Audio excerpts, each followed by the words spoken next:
Part 1. The illusion of being chosen. It always starts the same way, doesn't it? You catch that look in her eyes. Not at you, but through you. She's not really seeing who you are. No, what she's seeing is who you might become. And if you've ever felt that flicker, that strange mix of hope and hunger, you know exactly what I'm talking about. You think you're being noticed, chosen, special. But in reality, you're being scanned, assessed, sized up like a blank canvas waiting for someone else's masterpiece. The problem is the masterpiece isn't you. It never was. And the most brutal part, Carl Jung warned us about this. Not with sugar-coated advice or empty motivational fluff, but with sharp psychological precision. The kind of precision you only develop after spending a lifetime staring into the dark corners of the human soul. Jung spent his life mapping what he called the unconscious. That vast part of your mind you're not even aware of most of the time. And through that work, he uncovered something deeply unsettling, especially when it comes to relationships between men and women. Women don't just fall in love with men. They fall in love with ideas of men, fantasies, projections. And here's the scariest part. Most of them don't even realize they're doing it. You might believe she's choosing you, but what she's really choosing is a version of you that only exists in her imagination. A character in a story she's been writing since childhood. And when you stop playing the part, when you start going off script, she won't change the story. She'll just cast a new actor. Jung had a name for this projection: the Animus, the inner masculine force inside every woman's psyche. And when that animus is undeveloped, immature, or left unchecked, it can take over like a tyrant. It becomes the hidden force that draws women to men who will hurt them, or pushes them to argue for the sake of argument, or to dominate situations with a kind of reckless moral certainty. He didn't sugarcoat it. Jung described this as a kind of possession, a spiritual takeover. The woman herself doesn't even realize she's no longer acting from her true self, but from this inner masculine projection, this unconscious fantasy of what a man is supposed to be. And men, we walk right into it. Why? Because nobody ever taught us how to recognize it. We confuse being wanted with being seen. We confuse being chosen with being understood. You start believing that you're special, different, the exception to the rule. But you're not. You're just the next guy she hired to play a role she's been rehearsing her whole life. And when the fantasy starts to break, when the mask slips, you're left wondering what you did wrong. But the truth is, you didn't do anything wrong. You just stopped playing your part. Part 2. Why the fantasy must always break. If you've ever been through this, you know exactly how it feels. At first, everything's electric. The compliments, the attention, the late-night conversations where she tells you how different you are. You start believing it. Maybe this time it's real. Maybe this time you are the one who can hold her fascination, who can finally break the cycle of chaos that's followed her relationships. But slowly, almost like clockwork, you start noticing the cracks. Little criticisms where there used to be praise. Confusion in her eyes where there used to be admiration. The connection that felt so intense starts feeling forced. And then one day, boom, you're either discarded, or worse, you're still there, but now you're just another background character in her story. Why does this always happen? Carl Jung gave us the answer. Because the unconscious projection can never match reality. The fantasy she projected onto you wasn't built to survive contact with who you really are. It's like trying to project a movie onto a wall full of cracks. At first, the image looks sharp, but the longer you stare, the more those cracks start breaking up the picture. And that's when something dangerous happens. When the illusion starts to fall apart, people don't usually stop and reflect. No, they double down. They either blame you for not living up to the fantasy, or they dive into denial, pretending everything's fine when deep down they know it's not. Jung said that when the animus takes over, the woman isn't falling in love with you, she's falling in love with an idea of you. And here's the problem with falling in love with ideas. Ideas don't talk back. They don't disagree. They don't have messy emotions or inconvenient flaws. Real people do. So when you start acting like a real man, when your actual personality starts showing up, it disrupts the whole fantasy. And instead of adjusting the fantasy to match reality, many women, not all, but many, will just start looking for a new character to replace you. This isn't about blaming women. That's too easy. This is about understanding unconscious forces at work. forces that neither you nor she were ever taught to recognize, forces that Jung spent his life trying to map so people could stop hurting themselves and each other. You thought you were chosen, but in reality, you were cast. You were never seen for who you really are, only for the potential role you could play in her inner drama. And here's the kicker. The fantasy has to break eventually. It's not a question of if, it's only a question of when. The real question is, when it does, will you be ready for the fallout?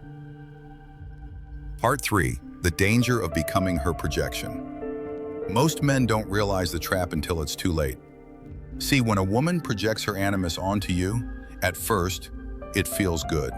Let's be honest, who wouldn't want to be seen as powerful, intelligent, mysterious, almost godlike in her eyes? Your ego eats it up. You like being her hero, her genius, her savior. But here's the brutal truth Jung uncovered. The more you play along with that role, the more you start betraying yourself. You start changing the way you speak, the way you act, even the way you think, just to keep her admiration alive. You stop being real, and you start becoming a character in her inner movie. And the longer you play that part, the more detached you become from your own soul. And then comes the worst part.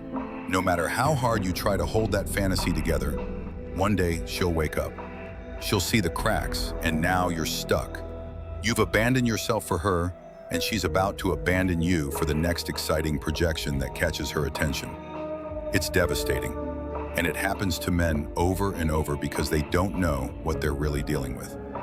Jung warned that the animus isn't just a harmless fantasy, it's a force, a living complex in the unconscious mind that wants control. It doesn't want a real relationship with a real man, it wants a perfect image to dance with in the mind's theater. That's why so many of these relationships follow the same predictable arc. Idealization, disillusion, rejection. Men often don't see it coming because they've been trained by modern culture to think that being chosen by a woman is the ultimate prize. But Jung shows us something deeper. If you're chosen by her animus projection, it's not love. It's possession by an archetype.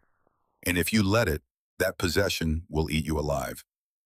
The antidote, individuation, becoming whole in yourself, refusing to play the fantasy, speaking your truth even when it risks losing her admiration. Not because you don't care, but because you care about something higher than the cheap approval of someone who doesn't even see you. True masculine strength isn't about domination or control.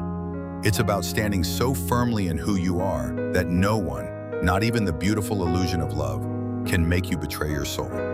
That's the test. And most men fail it because they don't even know they're being tested. Part 4. Breaking free from the projection. So, how do you break free?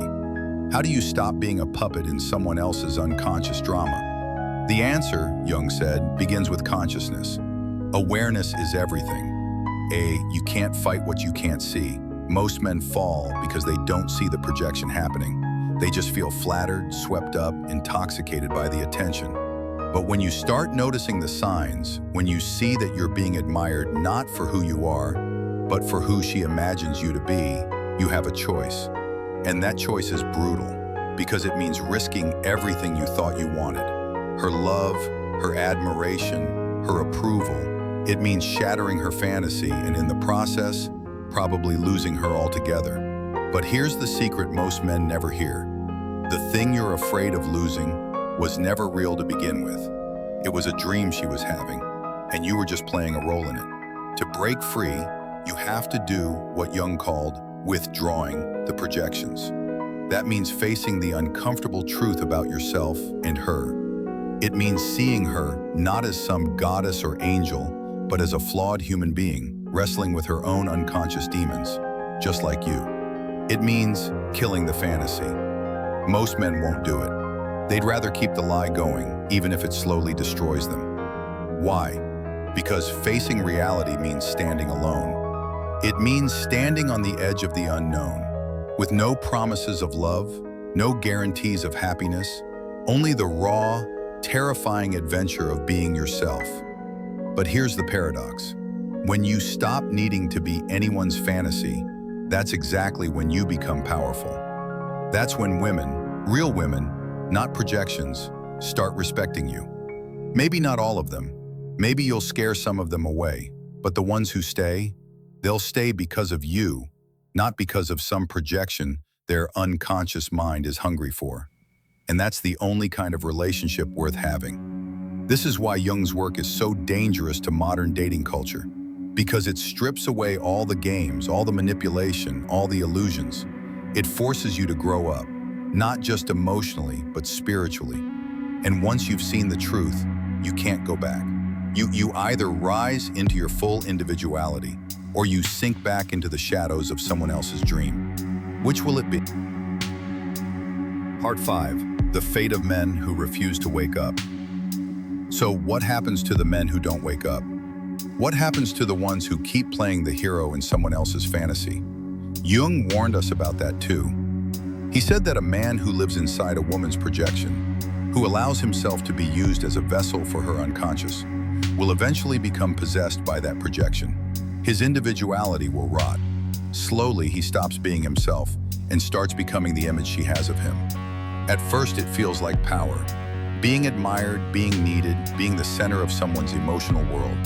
But underneath, something darker is happening. He's dying inside. His passions, his creativity, his independence, they start to decay. Why? Because he's no longer living for himself. He's living for the dream of another. And here's the worst part. That dream will turn on him eventually. The goddess who adored you today becomes the demon who hates you tomorrow. The pedestal you stood on becomes a prison, and you won't even recognize yourself in the mirror. Jung called this being devoured by the unconscious, and you see it everywhere in the broken men who once thought they had everything, now lost, confused, bitter. They don't know what happened. They don't realize they became a character in someone else's psychological play. But it's not just their fault. Our entire culture encourages this. Movies, music, social media, they all sell the same story, that a woman's love will complete you, that being her hero is the meaning of life. No one tells you the truth, that no one can complete you, that the real task of a man's life is to individuate, to become whole on your own terms, without needing to be anyone's fantasy. That's why Jung's warning is so important today, because the Animus projection is still happening, every day, right now. And if you don't see it, you'll get trapped in it. But if you do see it, you get something better than a fantasy. You get freedom, you get yourself. That's the front is lost your mind, and that lost your mind, and that's worth more than any illusion. Most men are terrified of this path, but the few who take it become something far greater than a fantasy. They become real. Part 6. Become the man who cannot be used. So what do you do with this knowledge? Do you get angry at women? No, that's weakness. Do you run away from relationships? No, that's fear. What you do is grow. You individuate. You become a man who cannot be used by anyone's projections. Not by women, not by society, not even by your own fantasies. Because here's the truth Jung gave us. Until you make the unconscious conscious, it will direct your life and you will call it fate. If you don't confront the animus in women and the fantasies in yourself, you will become a slave to things you don't even understand. You'll think you're living your life, but you'll really be living theirs. But when you see it, when you wake up, you start to break free. You stop chasing the fantasy of being someone's hero. You stop chasing completion in the eyes of others. You become the hero of your own soul. It's not easy, it's not safe, but it's real. And that's what most people never find, reality, authenticity, wholeness. So don't hate women. Don't run from love. Just refuse to be anyone's projection. Love from strength, not from weakness. Give freely, not to complete yourself, but because you are already whole. Remember this, a man who does not need to be worshipped cannot be destroyed. Become that man. Break the illusion.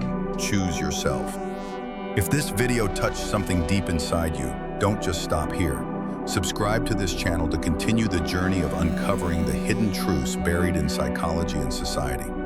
I'll be making more videos on Carl Jung, Freud, Schopenhauer, and the ideas they never wanted men to know, the kind of knowledge you must have if you want to be truly free. Leave a comment below. Have you ever fallen into the trap of becoming someone else's unconscious servant? How are you dealing with it now? And if you want to go even deeper, the next video I'm working on will be about the shadow, the part of yourself that destroys your relationships unless you confront it head on. Hit subscribe, don't miss it.